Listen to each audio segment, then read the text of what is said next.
तो ये जो बच्चे खड़े हैं यहाँ पे, ये अवेयर एंड केयर। हम लोगों के मस्तिष्क में एक विचार आया है कि बच्चे शिक्षा से वंचित हैं। 2007 में बैच थे, आज के टाइम में ये DSP होते हैं। ड्रेसिंग खोल देंगे और ड्रेसिंग खोलने के बाद ऐसे एक एक धागा निकालेंगे, उसकी बड़ी अच्छी तरह से रस्सी बटेंगे और कुछ भी क्रिएटिव बना देंगे।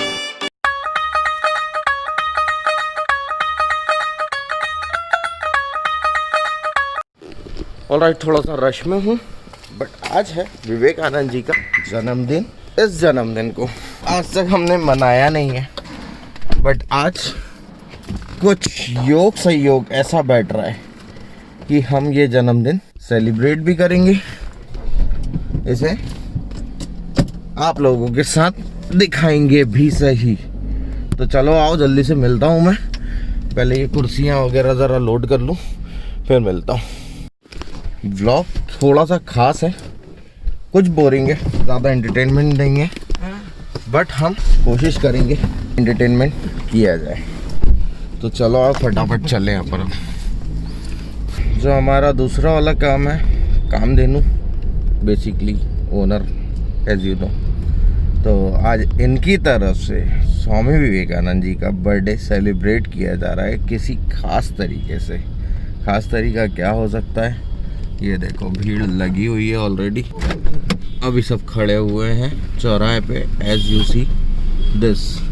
मैं अब गाड़ी पार्क करता हूँ और फिर आगे चल के आपको ये पूरी डिटेल दिखाता हूँ। मास्क के साथ चश्मा पहनने का सबसे बड़ा नुकसान, पूरे चश्मे में फॉर्म जम के रह जाती है। तो अपने को अपनी एक एक्टिव सब्सक्राइबर मिली आंटी, ये हमारे वीडियो कंटिन्यू देखती रहती हैं। अभी भी मुझे मसूरी के वीडियो के बारे में बता रही थी कि मैंने कल रात को ही देखा।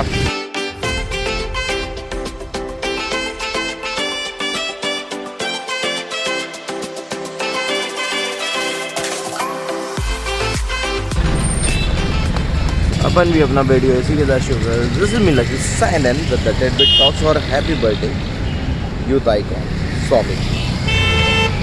मैंने बहुत मन को समझा के मान लिया कि नहीं हुआ होगा। ठीक है, आप कहते हो तो हमने नहीं हुआ होगा, लेकिन विवेकानंद जी तो अभी के हैं, बहुत ज़्यादा मतलब जो है दूर जाने की जरूरत नहीं है।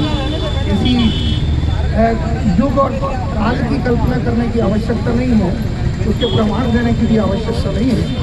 ऐसे युग पुरुष को, जिसने अपने जीवन के 40 वसंत नहीं देखे, उस युग पुरुष को आज हम याद करने के लिए खुश थे। और ये ऐसा युग पुरुष बना जिसने अपने गुरु की सेवा करते करते नहीं आएगी। एक दिन जब उसके मित्र ने पूछा कि तुमको क्या बर्थडे पे मिठाई नहीं, ग्वालियर की फेमस गजक बाटी जा रही है। अब हम के लिए जो माला बना के लाए वो लगाएंगे।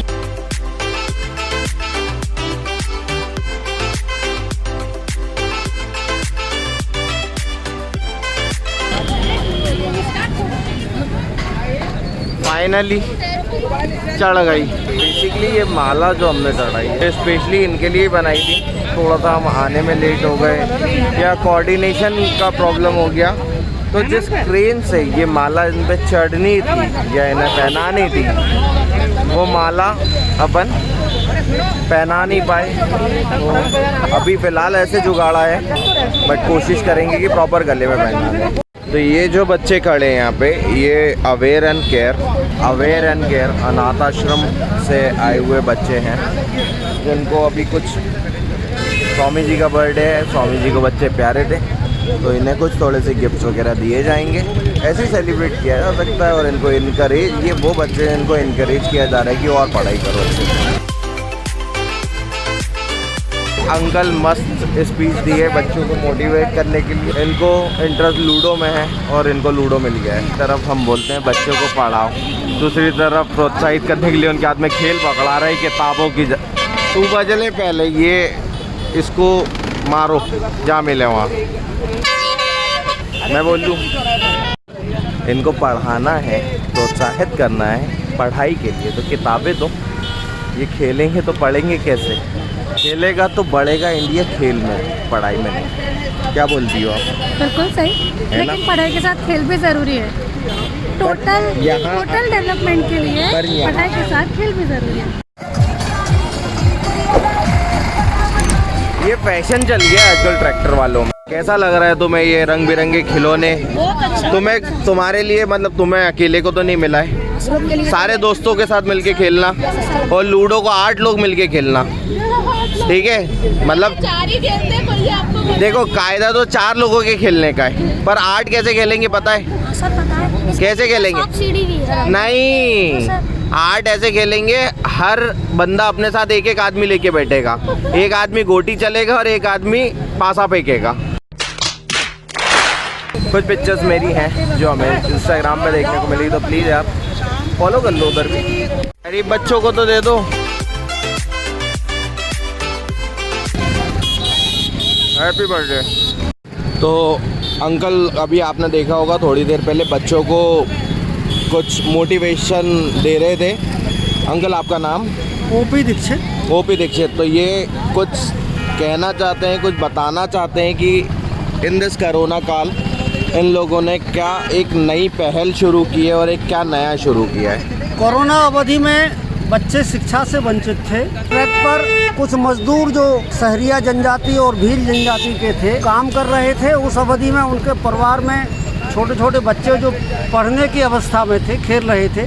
हम लोगों के मस्तिष्क में एक विचार आया कि बच्चे शिक्षा से वंचित हैं, अतः उनको शिक्षा की धारा से जोड़ने के लिए एक प्रयोग शुरू किया। उन झुग्गी झोपड़ी के बीच में ही हम लोगों ने एक शैक्षणिक केंद्र प्रारंभ किया। ग्वालियर में ऐसे 6 केंद्र संचालित हैं जहां लगभग 700-800 बच्चे अध्ययनरत हैं। इन बच्चों को जो न्यूनतम अधिगम है, अर्थात गणित में अंक और गणितीय ऑपरेशंस, जोड़ घटाओ गुणा तथा भाग, तथा हिंदी में जो भाषा की स्थिति है उसमें वर्ण शब्द वाक्य इत्यादि का न्यूनतम अधिगम देने का प्रयास किया जा रहा है। हमारे साथ में पूरी टीम है और समाज का बहुत बड़ा वर्ग इससे जुड़ा हुआ है जो हम लोगों को आर्थिक और वैचारिक मदद करता है। स्वयंसेवक भी इसी विचार के साथ हमसे जुड़े हैं। वर्तमान में एक केंद्र विवेकानंद नीडम पर है, दूसरा केंद्र बिरला नगर रेलवे स्टेशन पर है, तीसरा केंद्र झांसी रोड पर साइंस कॉलेज के बीच झुग्गी झोपड़ियों के साथ में बना हुआ है, चौथा केंद्र बेटी बचाओ चौराहे पर है, 5वां केंद्र आपका किशनबाग बहोड़ापुर पर है और 6वां केंद्र सिकंदर कंपू पर है। इन सभी स्थानों पर मेरे साथ में मेरे कई साथी ब्रजेश शुक्ला जी, श्री मनोज पांडे जी और करीब 25 स्वयंसेवक निःशुल्क शिक्षण अधिगम कर रहे हैं। तो यार ट्रैफिक बहुत है, आवाज़ अगर कम आई हो या कुछ चीज़ें सुनने में प्रॉब्लम हुई हो तो अंकल का नंबर मैं डिस्क्रिप्शन और स्क्रीन पे भी आ रहा है अभी। आपके आसपास अगर कोई गरीब बच्चे हैं जिन्हें आप पढ़ाना चाहते हैं, जिन्हें आप चाहते हैं कि इन्हें भी शिक्षा मिलनी चाहिए, नंबर मैं दे रहा हूँ यहाँ पे स्क्रीन पे आ रहा होगा, इस नंबर पे कॉल करके और उन बच्चों को पढ़ाई का अधिकार दिलवा सकते।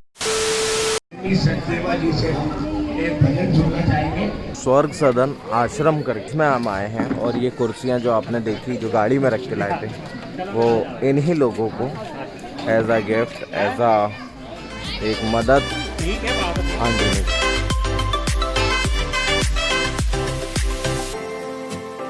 फैसला करके 2007 में बैच थे। आज के टाइम में ये DSP होते हैं। ये भाई जो अभी गया, अपन इससे ये जो लोग बैठे हैं इनकी डिटेल अभी समझेंगे, बताएगा। थोड़ा सा भी ये वाला शोर शराबा ख़त्म हो जाए फिर अपन डिटेल में बात करते हैं इनके बारे में। ये जो बैठे हुए हैं दादा, बता रहा हूँ, ये हाथ रख के ये वाले IIT से पास आउट, IIT कानपुर से, लखनऊ से LLM है, और आज इस हालात में क्यों हैं, कैसे हैं, शायद इनसे जाने या वो भाई बताएगा। थोड़ा सा ये वाला प्रोग्राम ख़त्म हो जाए, ये चीज़ अब जो है ना वो इंटरेस्टिंग होने वाली है। आओ मिलते हैं। सारी इन्फॉर्मेशन जो है ये भाई अपने को दे देंगे। नाम बताओ ये अपना। फैज़ान बेग। फैज़ान बेग हैं, अकेले इसका पूरा टेक केयर करते हैं और भी कोई है? वैसे 10 लोगों की टीम है, बाकी मैं और पवन और विकास, हम 3 लोग इसके फाउंडर हैं। 3 लोग फाउंडर है, मतलब ये आप ही का NGO है? जी, हमारे यहाँ हम लोग ही चलाते हैं। इसमें क्या क्या होता है? सारे जो बैठे हुए हैं उनको तो देखा है, बट आप थोड़ा डिटेल में बता दें। यहाँ पर जितने भी लोग रह रहे हैं इनके एक तो समय पर ट्रीटमेंट चलता है, जीएच हॉस्पिटल है, न्यूरोलॉजी में है, मेंटल हॉस्पिटल है, बाकी सारे आधे आप अभी अंदर जाके देखेंगे तो कम से कम हमारे पास 12-15 लोग ऐसे हैं जो बेड पर ही सब कुछ अपनी दिनचर्या करते हैं।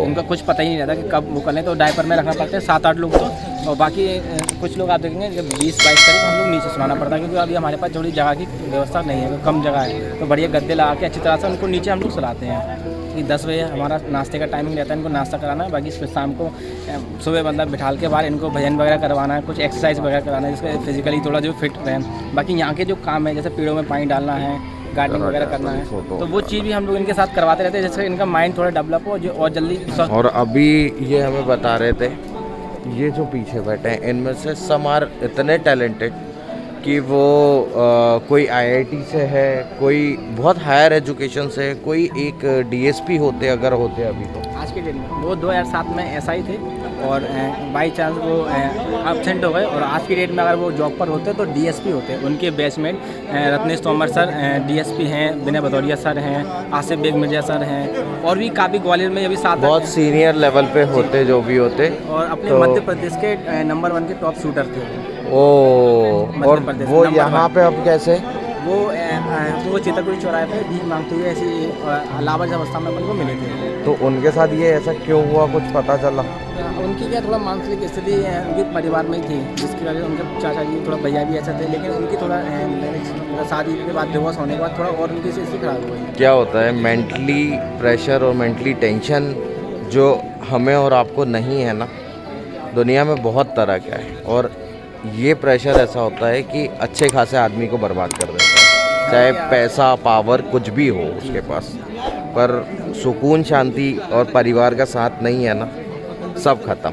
भैया इन लोगों को यहाँ लेके आते हैं, ट्रीटमेंट करते हैं, रख रखाव करते हैं, फिर उनके परिवार का लिंक बैठाते हैं कि कौन कहाँ रह सकता है इनके परिवार से, कोई इनको विल है इनको रखने की, तो फिर वो उनको हैंड ओवर करते हैं उनके घर वालों के। जी अभी हमारे यहाँ से 32 लोग अपने घर जा चुके हैं। फैजान भाई मिलवाएंगे किन्हीं लोगों से? My name is Suresh Vasish. I'm very thankful to. In which year you passed out from IIT? Huh? In which year you passed out from IIT? IIT Indian Institute of Technology. In which year? Mechanical department. Mechanical machinery. Mechanical कौन सी year department. में किया था? 1964 to 69 5 degree course and second degree LLM. Master of Legislative Law, DAV Local 71. 40 degree I am qualified. Fully capable. No problem. No difficulty. My conscience is very glad. I will. There is will. There is way, and everything is possible. You have done. तो ये sir हैं जिनकी आप बात कर रहे थे कि ये मनीष मिश्रा मनीष जी 2007 में एसआई थे। ऐसे 2007 यहाँ ग्वालियर ट्रैफिक में था मैं। हाँ, उसके बाद यहाँ से गया था विधानसभा ड्यूटी, वहाँ से वापस लौटने में मुझे कुछ देर हो गई, इस वजह से यहाँ पे मेरी अनुपस्थिति दर्ज हो गई। तो बाद में न्यायालय की तरफ जाऊँगा। अभी तो मेरे अधिकारियों से संपर्क करना है, उनसे सर्विस यदि वापस जाएगी तो आप लोगों से पुनः जुड़ूँगा। यकीन नहीं होता ना, पर इट्स ऑल अबाउट डेस्टिनी और किस्मत। बाकी अभी ये मिले हमको 1 महीने पहले, इनका पैर का ऑपरेट हुआ था, इनका आधा पैर कटा है, बहुत बड़ा घाव था इनके पैर में, जिसकी वजह से डॉक्टर RS पाजोरिया सर हैं जीएच में, तो उन्होंने बोला था कि इनका पैर काटना पड़ेगा। तो आज अपने पास ये है, बढ़िया तरीके से रह रहे हैं। कैसा लगता है दादा यहाँ रहते हो तुम? यहाँ ठीक लगता। ठीक है, हाँ अच्छे से रखते हैं, हाँ खाना वाना बढ़िया मिलता है, चकाचक सब कुछ एकदम चकाचक है, मजा नहीं लाइफ ऐसे कर दो। एकदम बहुत बढ़िया।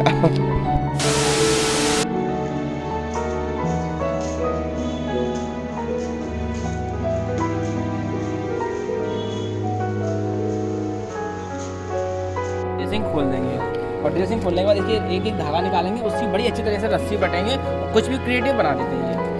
इनको कुछ भी अगर हम काम जैसे करने के बोलते हैं, फर्श की इतनी अच्छी तरह से घड़ी करते हैं कि कोई भी नहीं करता हुआ, जैसे दुकान वाले भी लेम की घड़ी है तो मतलब इतनी अच्छी तरह से करेंगे हम खोल भी नहीं पाते उसको। तो जो भी काम इनको देते हैं बड़ी क्रिएटिव तरीके से। आप जहाँ पर जो चेयर वगैरह रखी है उस पर देखेंगे कुछ भी लिखते रहते हैं, मतलब कुछ भी अलग तरीके से इनको करना रहता है। आश्रम में हमको जो व्यवस्था करना पड़ती है इनके हिसाब से, कि ये टीवी नहीं खोल दें। एक बार तो इन्होंने पूरी वॉशिंग मशीन बाहर निकाली, उसके एक बड़ी नेट खोल के और रख दी पूरी। सुबह हम मॉर्निंग में देखे तो हमने क्या करा है इन लोगों ने, हमारी बात सारी समझते हैं। इंजीनियर साहब, प्यार से इंजीनियर बुलाते हैं हम लोग इनको। ये इंजीनियर साहब हैं। कुछ बोलोगे? हाँ, टीएलओ। टीएलओ मतलब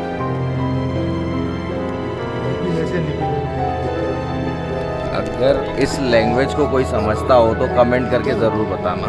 तो ये जगह है जहाँ ये लोग रखते हैं। बहुत देर से बिल्डिंग दिख रही होगी। अब अपन अंदर चलते हैं, इसके अंदर दिखाते हैं आप लोगों को। ये बेड्स हैं। ऊपर से लाते हैं हम लोग। हाँ। बाकी सभी लोगों को नहीं चाहिए। आप उनके सभी बिस्तर देख रहे होंगे, गद्दे वगैरह उनको बिछा, जो लैट्रिन बाथरूम नहीं करते हैं, क्योंकि अगर वो लैट्रिन बाथरूम करेंगे तो और लोगों को भी गीला कर देंगे। और जो लैट्रिन बाथरूम करते हैं उनको तो आप सिंगल बेड पे लिटाना पड़ेगा, जिससे वो दूसरों को गीला ना करें। यहाँ से ये पेपर कटिंग्स एंड ऑल, और इन हालातों के लोगों को ये लेके आए हुए हैं। फाइलिंग सिस्टम वगैरह भी ये इस तरह से रखते हैं, हर एक की केस हिस्ट्री, फाइलिंग। और ये व्यक्ति अभी अपने घर गए, मदन नाम है इनका। हाँ। ये 8 साल से अपने घर से लापता थे ये। अच्छा। हाँ, इनके सारे डॉक्यूमेंट अपन इसी में रखते हैं। इनका मेडिकल कराना होता है ये सारा। हाँ हाँ। जैसे ये सुपुर्दगी फॉर्म है, इनके परिवार में इनके लड़के इनको लेने के लिए आए थे। अच्छा, उनसे भी एक वो लेके कि भाई अब छोड़ोगे नहीं या कुछ भी इस तरह से पूरी प्रोसेसिंग करने का। ओके। जी, उनके बच्चे वगैरह हैं जो भी उनको लेने के लिए आते हैं, उन सभी के डॉक्यूमेंट वगैरह। हाँ। जी। और बाकी जो हम लोग रेगुलर इनका ट्रीटमेंट कराते हैं उनके भी पर्चे इनके साथ में रखते हैं। अच्छा। कब करेंगे, क्या क्या दिक्कत होगी, वो सारा सब। मतलब यार अपनों के लिए तो हर कोई कर लेता है, दिल ऐसा होना चाहिए जो औरों के लिए भी धड़के। बहुत जोरदार है फैज़ान भाई, मज़ा आ गया, दिन बन गया आज आपसे मिलके। और हमेशा मस्ती मजाक और ये सब तो मैं दिखाता ही रहता हूँ। जीवन का एक पहलू, एक सिक्के का हिस्सा ये भी है। अगर ऐसा कुछ करते हो ना, सुकून है जीवन में। इनका जो फ्लैक्स और जो इनकी संस्था का नाम, नंबर और सारी चीज़ें हैं वो मैंने ऑलरेडी शेयर कर दी हैं।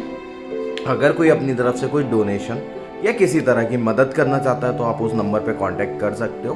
बैंक डिटेल्स या गूगल पे जो भी होता है फैज़ान भाई आपको शेयर कर देंगे। इनका डायरेक्ट नंबर है, उसमें आपका डायरेक्ट नंबर है, लास्ट में 92 है उसमें। 9329 वाला जो नंबर है आखिरी में वो इनका है। और रेस्ट आप जो भी कॉल करोगे वो इन्हीं लोगों के पास ही आना है। तो यार इन लोगों से मिलके अपने को लगा अच्छा, थोड़ा डिस्कशन चल रहा है। तो ये व्लॉग को अपन रखते हैं इतना ही। अगर किसी भी रीजन से ये वीडियो ये व्लॉग पर सो आज के लिए रखते हैं बस इतना ही। This is me Lucky signing out with the TED bit talks और जो दिल में वो करो। Bye bye.